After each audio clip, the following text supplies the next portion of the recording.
Welcome. You're watching the NDTV Profit Conclave, the blueprint for Viksit Bharat at 2047. India today stands at a defining moment in its economic trajectory. As one of the largest and fastest growing economies, we're not just aiming for higher GDP figures. We're laying the foundation for an Atmanirbhar Bharat. At the center of this is the crucial public-private partnership, and who better to discuss this than the man at the center of it all. Union Minister of Commerce and Industry, Piyush Goyal, is a visionary who has been instrumental in steering India's journey towards Viksit Bharat. Under his leadership, India's commerce and trade landscape has witnessed unprecedented growth, with India clocking its highest ever exports of about $776 billion in 2022-23, which is further poised to touch a record $800 billion this year. Mr. Goyal has also been pivotal in fortifying India's international trade relations.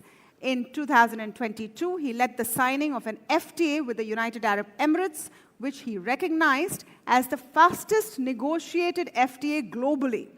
Mr. Goyal's visionary thinking is also evident in domestic initiatives designed to transform India into a global manufacturing hub. It was under his leadership that the production-linked incentive schemes, which now form the cornerstone of the Make in India initiative, were first launched.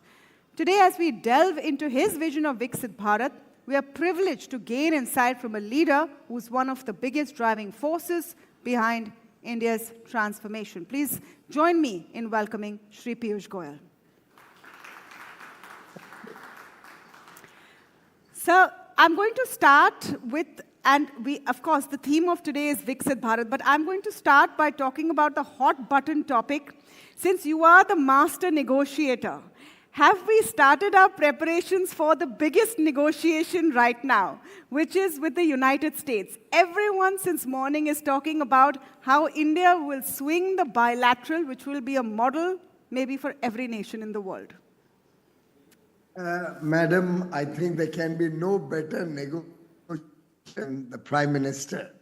In fact, as one of the foreign newspapers mentioned, one can take a master class from Prime Minister Modi in negotiation.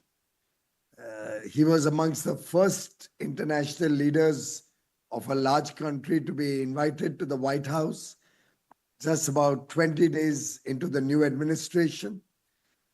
He also shares a very strong relationship with President Trump. And that relationship over the years has only grown bigger and better. They both are leaders with a nationalist outlook. When American president talks about making America great again, and when Prime Minister Modi talks about Viksit Bharat, in a way he's talking about making India great again. And that's why he termed it a mega partnership for prosperity. MAGA plus MEGA equaling mega partnership. And therefore, you will appreciate that this is a relationship between two friendly nations. It's a relationship between two trusted partners. And it's a relationship which is on the bedrock of two powerful democracies. Therefore, we don't compete as much as we complement each other. We collaborate for world good, for world and human good. And I personally think that we will have a good and even better relationship with the US. Obviously, we have started working on different ideas, engaging with different stakeholders within and outside the government, preparing ourselves for discussions which we hope will start soon. The bottom line is that this is an opportunity for India to expand trade with the US. In fact, we've set a very ambitious target of $500 billion by 2030. And we look at this opportunity as a way to make India more competitive, come out with quality products, look at mutual concessions and attractive trading conditions, which will support growth both in America and in India for the shared prosperity of the people of both countries. Sir, the point you made about MAGA and MIGA, something that the Prime Minister said, comes together to form a mega combination between India and the United States. Now, having said that, the fact still remains that there will be a negotiation. President Trump also believes in negotiation, and you're right, Prime Minister Modi is a master negotiator. When we talk about reciprocal tariffs, is that something that we in India will try to avoid and find a solution that works for both sides? What's the blueprint there? Our biggest concern, due to which one would say India does have slightly higher than many other countries, has been the non-market economies. Economies which do not have transparent trading systems, economies which do not give equal access to India when we are trading with them. And therefore, to protect domestic industry, we have often had to resort to higher tariffs. The American problem is pretty much similar, where they have a reverse situation. They have lower tariffs, but because of which these non-market economies are flooding the market with a lot of goods which hurt domestic manufacturing. So in a way, the problem of America is the same as the problem of India. And what we are working on is for mutual benefit, for resolving these issues for both our countries, for businesses in both our countries. Our situation with America is pretty much different than many other countries. And therefore, as I said earlier, we complement each other. We can give mutual concessions to each other, tariff reductions, make it easier to import and export both between the two countries. We've already taken a significant number of measures to strengthen the US-India relationship. We have both strategic, bilateral, multilateral engagements. We have defense ties. We have strong ties in education and people-to-people ties. So together, we are working on several initiatives. Trade will supplement our efforts to do much greater good for the people of US and India. So what is your message for industry? A lot of viewers who are watching this in our universe, this is an NDTV Profit Conclave, would be businesses who are wondering that if India lowers tariffs, do we get hurt? If India does not lower tariffs and we're exporting, do we get hurt? Market investors right now, one thing in the back of the mind is also tariffs. What is your message for them? Well, they would be better advised to be bold, to believe in the India growth story, to have the confidence that India is competitive in the products that we make, and that they have a government which is a listening government, a leader who cares for every person in India, whether manufacturer, whether service provider, person in small industry, in big industry. And therefore, I don't think there is any cause for concern.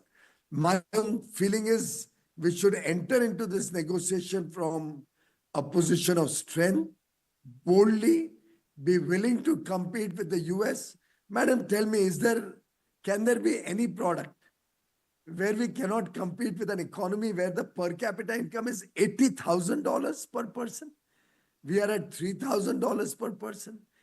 If there's any product where we can't compete with the United States with such a large differential on the labor costs, I don't see any cause for concern, really. So I think Indian industry is better advised to be bold, to be confident. We can assure them that this is a golden opportunity to expand business. It'll open up a floodgate of new business opportunities. And my sense is those who are panicking today will regret tomorrow. Said so. Well said. Those who are panicking today will regret tomorrow. Let me come to the question of Viksit Bharat, which is our theme. And this, I think, the moment we are in right now with negotiations, etc., our place in the world on global trade is a milestone on the way of what we think is Viksit Bharat. I'm very keen to know, sir, your vision of Viksit Bharat by 2047. There is one definition which is per capita income, but what is India's vision of Viksit Bharat? I think Prime Minister Narendra Modi has laid out a very nice roadmap as we go along this journey in the Amrit Kal. In the first 10 years, his focus was to make sure that 140 crore Indians, every person in India, is assured of good quality housing, food, clothing, education, healthcare, electric connection, cooking gas connection, digital connectivity, access through roads, railways, air connectivity. If you recall, roti, kapda, makan, bijli, sadak, pani, swasth, shiksha, these were the issues which grapple the lives of almost a large part of India for decades. Generations would pass with people still struggling to build a home of their own. Prime Minister Modi in 10 years, through his very laser focus on public welfare and development, has taken 140 crores lives to a better level of living, better quality of life. He has ensured everybody has a bank account of their own. Almost 4 crore families have got a free home in the first years. Another 3 crore will get it in the next 5 years. Every home has a toilet of its own, cooking gas connection, electricity, digital connectivity, road leading up to their village and their home. Now, water is going to every home through a tap. Basic needs of life are all being taken care of. This is leading to young Indians, and our average age is only 28.4 years. Each of these young person connected with the internet, either through a smartphone or a television or a laptop, is today aspiring for a better quality of life, wants all the good things in life which the rest of the world enjoys. And given India's purchasing power parity, the fact that our costs are lower, our living standards are better at lower costs, we are in a situation that as the economy grows from about 4 trillion to 35 trillion by 2047, we will have a per capita income of nearly $20,000 plus. And that will make sure that every citizen in this country has a good quality of life with a good job or a good business, a good startup or entrepreneurial work, maybe running his own service center, providing professional services as we see more and more service sector growth, engage with tourism, engage with infrastructure development. So the opportunities in the next 20 years, 25 years are going to be massive in every field.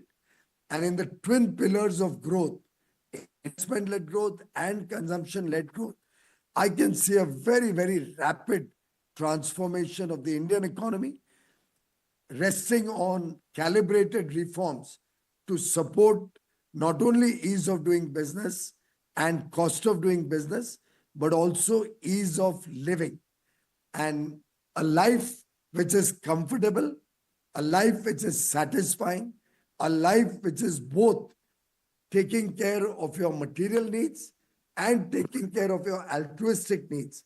That will be the true definition of Viksit Bharat.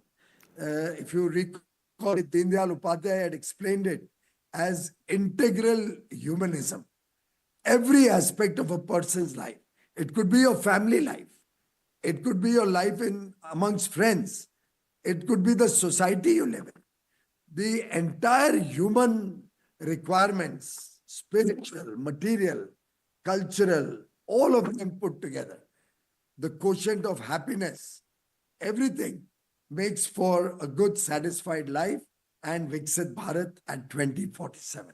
Well put, sir. Thank you so much, Shri Piyush Goyal, laying out that excellent and very detailed vision, which is also about quality of life, not just a number of per capita GDP. Thank you so much for your time, sir. We here at the NDTV network really appreciate it and appreciate you laying out your vision. And of course, we're all waiting to see what the outcome of these bilateral negotiations are. We're sure India will come out on top. Thank you.